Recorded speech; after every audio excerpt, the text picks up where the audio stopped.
రానున్న సంక్రాంతిని దృష్టిలో పెట్టుకుని ఆప్కో షోరూముల్లో భారీ డిస్కౌంట్ అమ్మకాలు చేయనున్నట్లు రాష్ట్ర చేనేత ఔలి శాఖ మంత్రి ఎస్ సవిత తెలిపారు.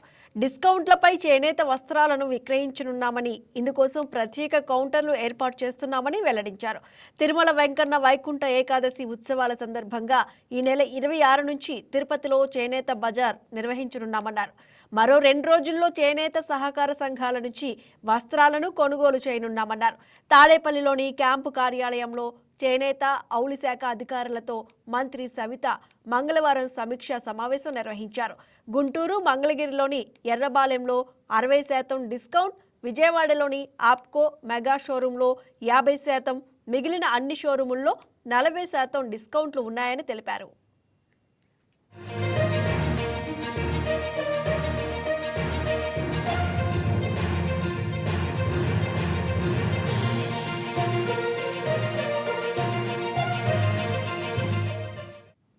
ఈ వీడియో మీకు నచ్చినట్లయితే లైక్ కొట్టి షేర్ చేసి మా వైకే టీవీ ఛానల్ని సబ్స్క్రైబ్ చేయండి.